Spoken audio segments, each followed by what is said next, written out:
O Livro dos Médiuns. Segunda parte. Capítulo 16.1. Aptidões especiais dos médiuns. Além das categorias de médiuns que enumeramos, a mediunidade apresenta uma variedade infinita de nuances que constituem o que se chama de médiuns especiais, dotados de aptidões particulares ainda não definidas, abstração feita das qualidades e dos conhecimentos do espírito que se manifesta. A natureza das comunicações é sempre relacionada à natureza do espírito e leva o selo de sua elevação ou de sua inferioridade, de seu saber ou de sua ignorância. Mas o mérito é o mesmo quanto à hierarquia, há incontestavelmente entre eles uma propensão a se ocupar mais de uma coisa que de outra. Os espíritos batedores, por exemplo, não saem nunca das manifestações físicas. Entre aqueles que dão manifestações inteligentes, há espíritos de poetas, musicistas, desenhistas, moralistas, sábios, médicos, etc. Falamos de espíritos de ordem média, porque, chegadas a um certo grau, as aptidões se confundem na unidade da perfeição. Mas, ao lado da aptidão do espírito, há a do médium, que é para ele um instrumento mais ou menos cômodo, mais ou menos flexível e no qual descobre qualidades particulares que não podemos apreciar. Façamos uma comparação, e um grande músico tem ao seu dispor muitos violinos, que, para a pessoa comum, são bons instrumentos, mas entre os quais um grande artista faz diferença, percebendo nuances de extrema delicadeza que lhe farão escolher uns e rejeitar outros, nuances que compreende mais por intuição, mas que não pode definir. O mesmo acontece com os médiuns.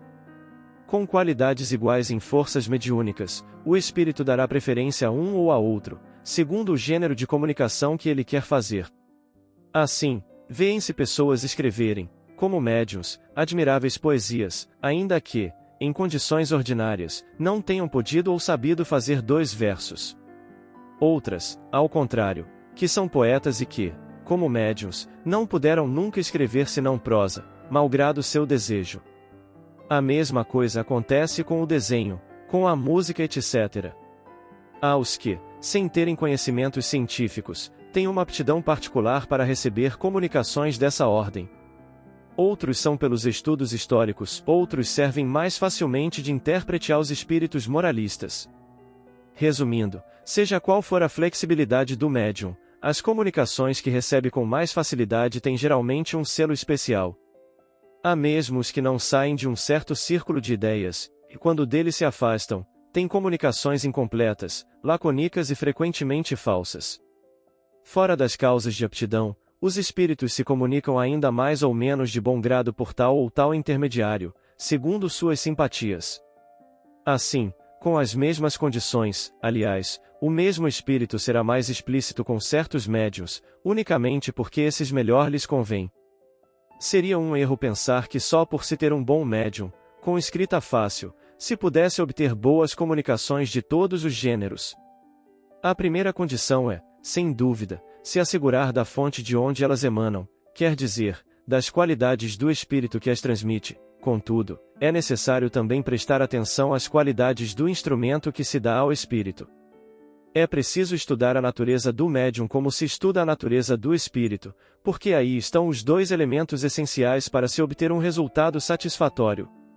Existe, ainda, um terceiro elemento que desempenha um papel igualmente importante, e é a intenção, o pensamento íntimo, o sentimento mais ou menos louvável daquele que interroga, e isso se compreende.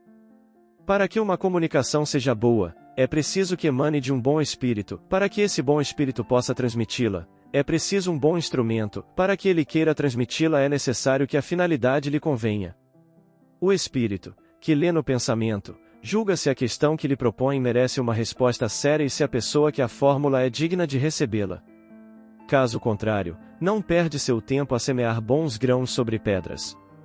É então que os espíritos levianos e zombeteiros se metem, porque, pouco se incomodando com a verdade, não olham o assunto como deviam e são geralmente pouco escrupulosos sobre os fins e os meios.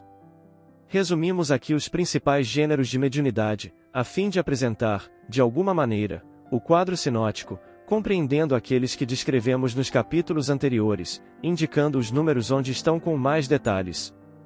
Agrupamos as diferentes variedades de médiuns por analogia de causas e de efeitos, sem que essa classificação tenha algo de absoluta.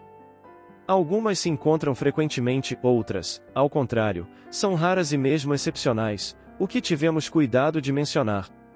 Essas últimas indicações foram fornecidas pelos espíritos que, de resto, revisaram esse quadro com um cuidado todo particular e o completaram por numerosas observações e novas categorias, de tal sorte que é, por assim dizer, inteiramente obra deles.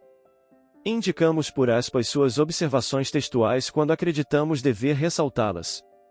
São, na maior parte, de Erasto e de Sócrates.